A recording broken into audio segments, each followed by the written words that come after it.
Hi everyone, my name is Donny Lowy from Closeout Hope you're doing really well today. So today I'd like to talk to you about buying and selling wholesale shelf pulls, and what I want to focus on are things that you have to be aware of when buying wholesale shelf pulls. So shelf pulls are a category of merchandise which is taken off the shelf by a retailer, and now it's being sold through wholesale channels. For example, let's say there's a retailer that sells vitamins, and the vitamins are coming close to the expiration date, or they've reached the expiration date, that a retailer will take them off the shelves and sell them.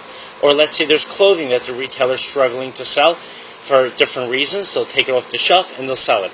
Now, you have to be very careful whenever you buy shelf pull merchandise. You need to know, first of all, if you have the right or the ability to resell it. For example, if a merchandise, whether it's food or it's vitamins, if it's already reached the expiration date, you might not be able to sell it. You might not even be allowed to sell it. So you have to be, very familiar with the laws pertaining to the merchandise that you're going to be selling and to any regulations that are going to apply.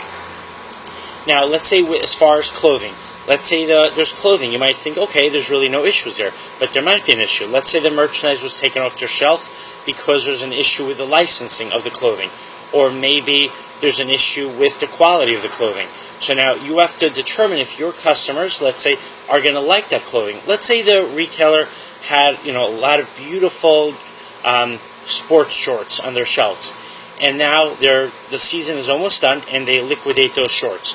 So they could give it to you at a really low wholesale price, and it could be a great opportunity, provided that you can find customers who like those shorts. But here's something you have to be aware of. What if by the end of the season they only have odd sizes that are hard to sell? You have to take that into account. Either you can find customers who do want those sizes, or you're just simply going to be stuck with merchandise you're not going to be able to sell. So it's important to know why the retailer is liquidating that shelf pull merchandise, and if you can find customers for it. Now, on the upside, I want to give you a positive reason why you should consider buying shelf pull merchandise. It's very possible that the retailer just doesn't have the right clientele. Let's say the retailer bought a beautiful selection of brand name handbags, but those handbags are just too expensive for the market where the retailer is located, and then you buy those handbags as shelf pulls, and then you sell them in your market where people can afford those handbags. Or let's look at a different example.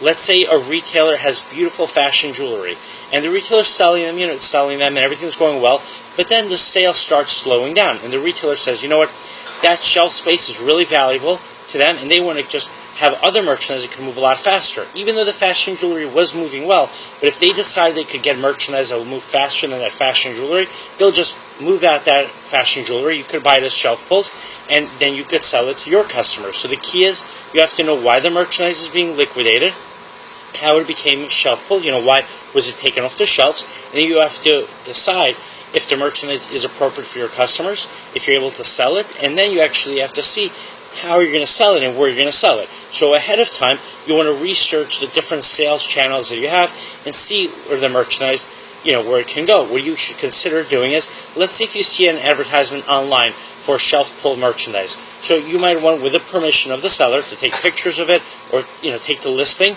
describe it, in your own words, send an email to your customers, put it on your website, tell people about it, and if they express an interest for that merchandise, then you could go ahead and buy that merchandise. But you'd have to have very good details on the merchandise, because, like we mentioned, with the size, right? With the, let's say, colors, with the brands, with the price point you're going to have to sell it at. You want to convey that information to your customers so you can decide if the shelf pull merchandise is appropriate and if you can do well with that merchandise. All right, the next time you're in New York, you're welcome to visit my warehouse. My website is closeoutexplosion.com. Thank you and have a great day.